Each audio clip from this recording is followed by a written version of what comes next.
Hello बच्चों, चलिए प्रश्न को पढ़ते हैं। निम्नलिखित में से कौन सा यौगिक एक डाइसैकेराइड नहीं है?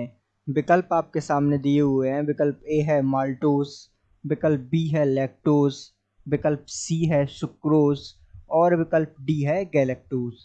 तो आइए मुख्य अवधारणा को समझते हुए हम इस प्रश्न को हल करते हैं। तो सबसे पहले हमें जो है डाइसैकेराइड की जानकारी होना आवश्यक है। तो आइए हम जो है डाइसैकेराइड पे चर्चा कर लेते हैं।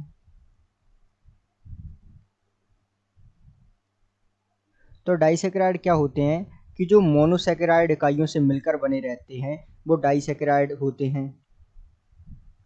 यदि हम समझे तो पहले इस प्रश्न को हल करने के लिए अर्थात डाइसैकेराइड जो नहीं है और जो है उनका पता लगाने के लिए हमें जो है इनकी संरचना याद होनी आवश्यक है। अर्थात माल्टोज, लैक्टोज, सुक्रोज, गैलेक्टोज इनकी संरचना आनी चाहिए। तो आइए हम जो है इस प्रश्न को हल करते हुए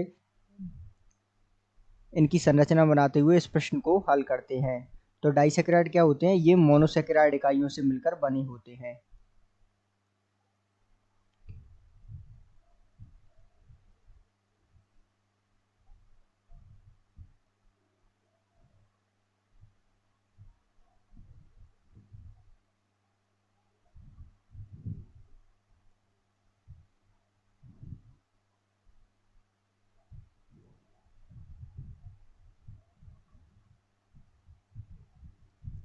तो आइए एक एक की संरचना बनाते हैं और हम इसे समझते हैं। तो सबसे पहले हम संरचना बनाते हैं ए माल्टोज की।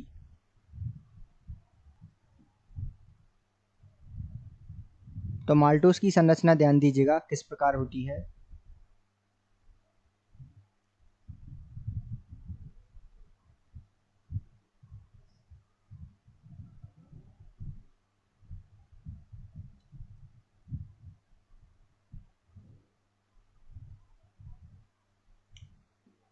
यहाँ CH2OH लगा होता है, यहाँ H लगा होता है, यहाँ OH लगा होता है, यहाँ H, इसी प्रकार यहाँ OH, H और जो है OH और H।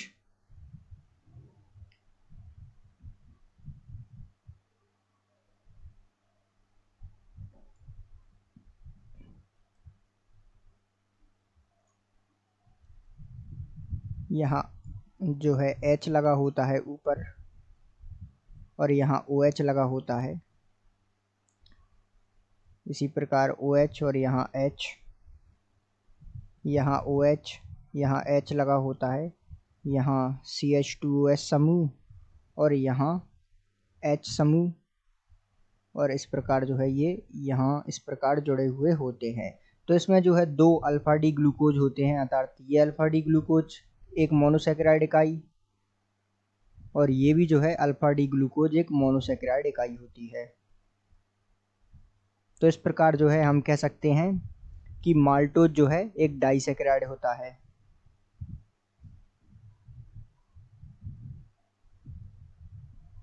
अब आइए हम आगे की संरचना देखते हैं अर्थात आइए अब हम सुक्रोज की संरचना बना लेते हैं। ये भी एक डाइसैकेराइड होता है, तो इसकी संरचना खींचते हैं।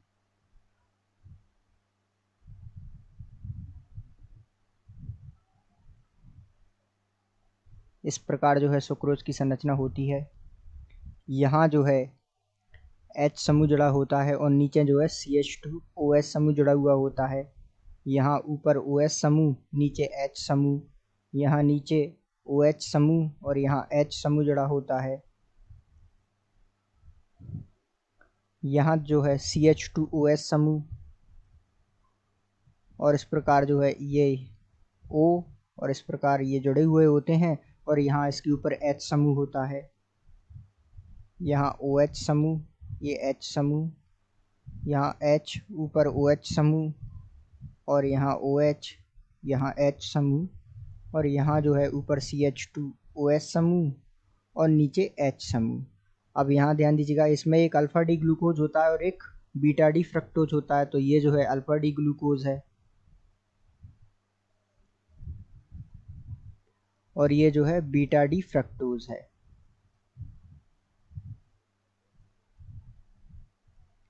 तो अतः सुक्रोज भी एक डाइसैकेराइड है।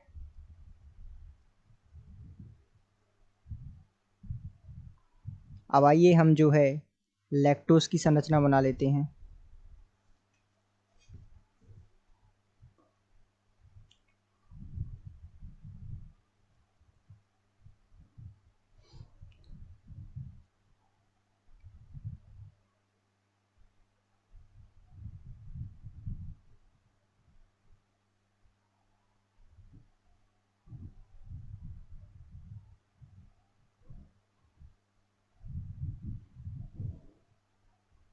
यहाँ जो है ये आपस में इस प्रकार, ये जो है यहाँ पे H और ये O और इस प्रकार ये आपस में जुड़े हुए होते हैं। यहाँ H और ये जो है इस प्रकार आपस में जुड़े हुए होते हैं। और यहाँ कौन सा समूह जुड़ा होता है, तो यहाँ जो है ऊपर OH समूह, यहाँ H समूह, इसी प्रकार यहाँ ऊपर CH2 OH समूह और नीचे H समूह, यहाँ OH समूह और यहाँ H समूह, यहाँ H समूह, यहाँ OH समूह और इस वाले में भी जो है इसी प्रकार जुड़े हुए होते हैं। यहाँ जो है CH2OH समूह, यहाँ H, यहाँ OH समूह, यहाँ H समूह और यहाँ H ऊपर OH समूह और इसी प्रकार यहाँ OH समूह, यहाँ H समूह। तो इस प्रकार जो है ये आपस में जुड़े हुए होते हैं। और इसमें जो है मोनोसैकेराइड इकाइयों के नाम होती हैं बीटा डी गैलेक्टोज, अर्थात ये बीटा डी गैलेक्टोज है।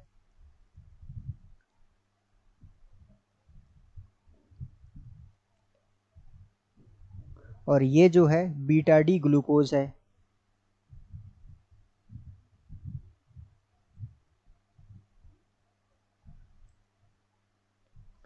तो इस प्रकार जो है आपने लिख सकते हैं बीटा डी गैलेक्टोज, अर्थात इसे आप लिख सकते हो गैलेक्टोस।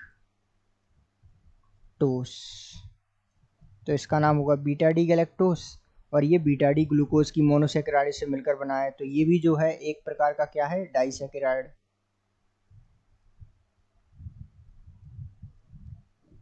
अब आइए हम विकल्प पर लौटते हैं।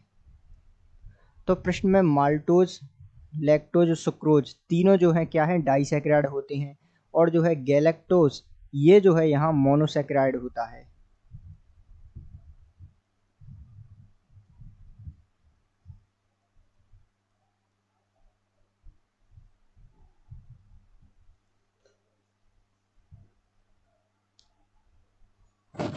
तो गैलेक्टोज जिसका सूत्र होता है C6H12O6 एक मोनोसैकेराइड इकाई है और माल्टोज, लैक्टोज और सुक्रोज जो है डाइसैकेराइड इकाई है। तो हम इस प्रश्न के उत्तर तक पहुंचते हैं कि दिए गए प्रश्न का सही उत्तर विकल्प डी है। आशा करते हैं आपको समझ आया होगा। धन्यवाद।